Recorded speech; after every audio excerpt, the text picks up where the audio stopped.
जय हिंद दोस्तों, अनुभव इंडिया क्लासेस में आप सभी लोगों का स्वागत है। आशा है कि आप लोग ठीक ठाक होंगे, मस्त होंगे। तो हम लोग पढ़ रहे थे प्रेजेंट कंटिन्यूअस टेंस पढ़ रहे थे। प्रेजेंट कंटिन्यूअस टेंस पढ़ रहे थे। इंडेफिनिट लमसम हम लोग पढ़ रहे थे। इंडेफिनिट में अफर्मेटिव पढ़ रहे थे। प्रेजेंट कंटिन्यूअस के अफर्मेटिव पढ़ रहे थे। उसमें एक चीज़ छूट गया था, एग्जाम्पल करवा रहे थे हम लोग। आई वाला छूट गया था, आई वाला एग्जाम्पल। तो हम लोग जैसे देखते हैं उसमें कि मैं अपने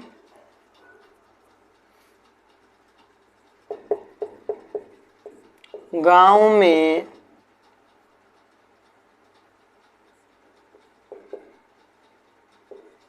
पानी पी रहा हूं।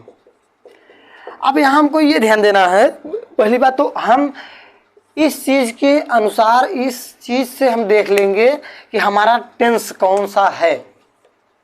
ये चीज़ हमको ये डिसाइड कर देगा कि प्रेजेंट कंटिन्यूअस टेंस है, मतलब जो कार्य वर्तमान समय में हो रहा हो, निरंतर लगातार हो रहा हो, उसको हम प्रेजेंट कंटिन्यूअस टेंस कहते हैं। प्रेजेंट का मतलब होता है वर्तमान, और कंटिन्यू मतलब निरंतर लगातार हो रहा हो, उसे हम प्रेजेंट कंटिन्यूअस टेंस कहते हैं।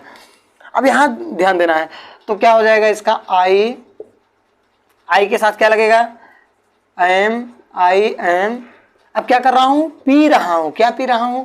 पी रहा हूँ। Drinking, DRINKING, drinking. क्या पी रहा हूँ? Drinking the water, drinking the water, drinking the water. कहाँ पी रहे हैं? अपने गांव में। इन, अब यहाँ आई के साथ अपने की मीनिंग जो होगा माई हो जाएगा। क्या हो जाएगा? माई हो जाएगा। In my village, in my village. अब ये हमारा हो गया, मतलब प्रेजेंट कंटिन्यूअस टेंस में ये आई के साथ सिर्फ हमने बताया था कि भैया आई के साथ हेल्पिंग वर्ब एम का प्रयोग होता है। बाकी एक वचन करता जैसे ही, सी, इट के साथ किसका प्रयोग करते हैं? इज का प्रयोग करते हैं। और बहुवचन आई को छोड़कर बहुवचनकर्ताओं के साथ प्लूरल नंबर सब्जेक्ट के साथ आर का प्रयोग करते हैं। तो ये चीज़ आज हम लोगों ने सीखा और हमारा जो अफर्मेटिव का था वो खत्म हो गया। अब हम लोग चलते हैं निगेटिव वाले पे। हम लोग का निगेटिव सेंटेंस पे चलते हैं। निगेटिव सेंटेंस,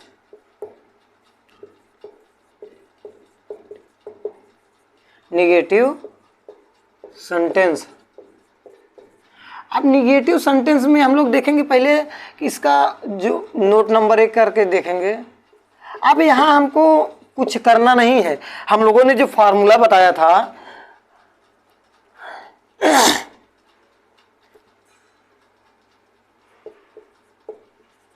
नकारात्मक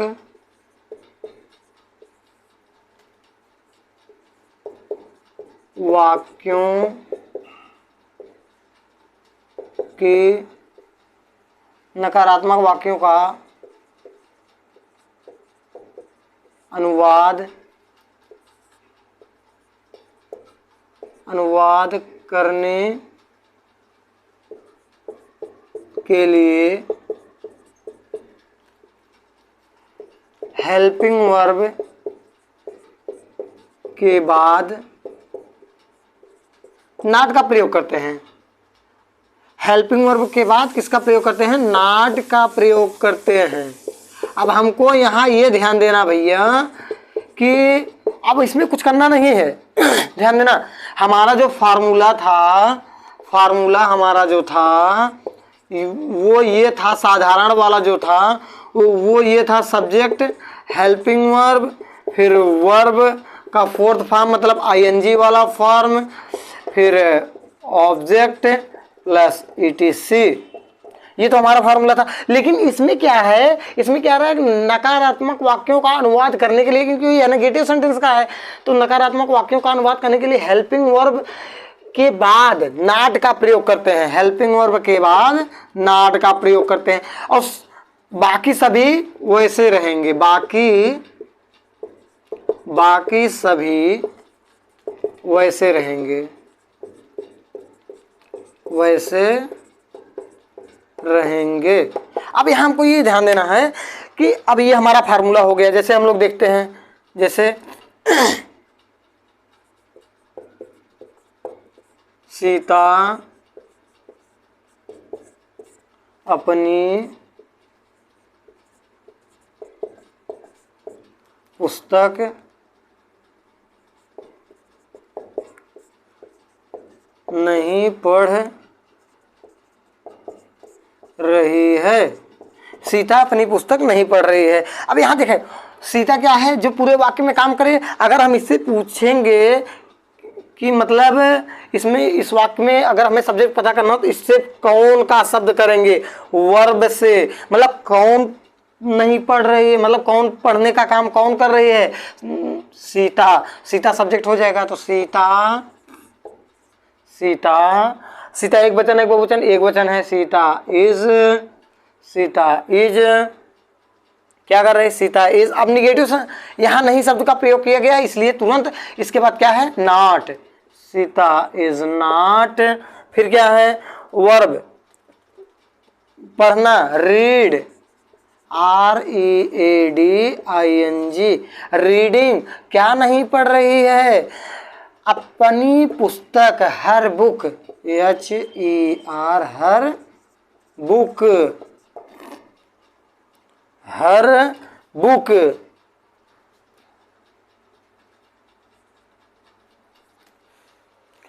अब यहाँ ध्यान देना है कि हमने क्या कहा कि सीता अपनी पुस्तक नहीं पढ़ रही है, Sita is not reading her book, ये हो गया हमारा। और हम लोग देखते हैं, ये फार्मूले के आधार पर हम लोग पूरा चीजें देखते हैं, फार्मूले के आधार पर रखते भी हैं। जैसे वे सब, जैसे वे सब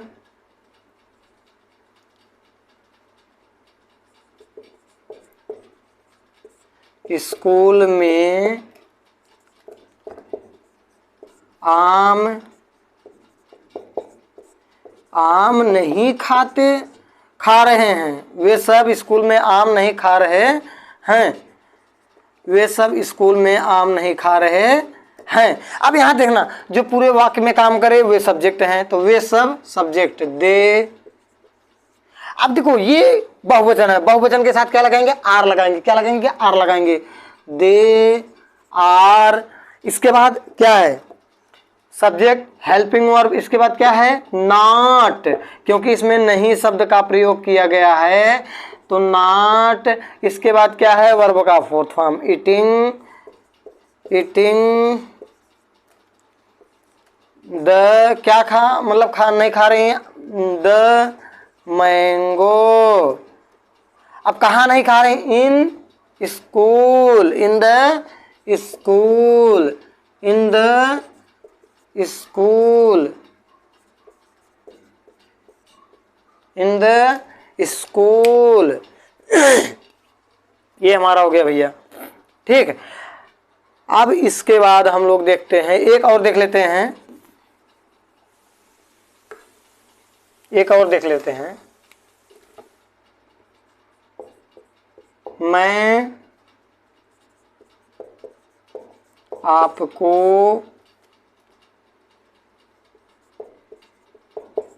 नहीं पढ़ा रहा हूं। अब यहां ध्यान देना, मैं आपको नहीं पढ़ा रहा हूं, तो क्या हो जाएगा, आई के साथ हमेशा एम का प्रयोग करते हैं। आई एम क्या, पढ़ा रहा हूं, टीचिंग, किसको, आपको, मतलब यू, टीचिंग यू। ये हो गया हमारा निगेटिव सेंटेंस वाला। चलिए भैया, निगेटिव सेंटेंस समाप्त हो गया हम लोग का। अब इंट्रागेटिव पे चलते हैं हम लोग।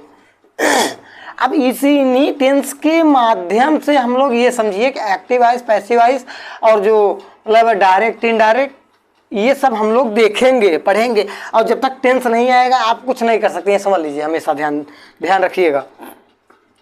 क्योंकि इसी के बेस पे, इसी टेंस के बेस पे वो सब चीज़ें आधारित होंगी, तभी समझ में आएगा। अब हम लोग देखते हैं इंट्रोगेटिव, INTRROGATIV,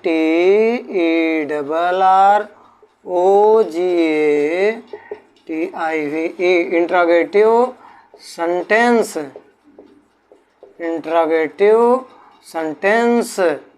अब यहाँ ये ध्यान देना कि मतलब वही मैं बताया था ना कि नोट,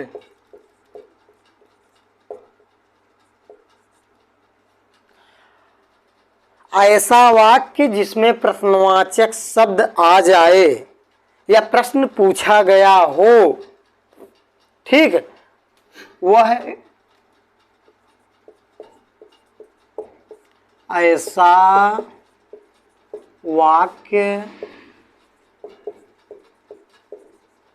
जिसमें प्रश्न पूछा गया हो,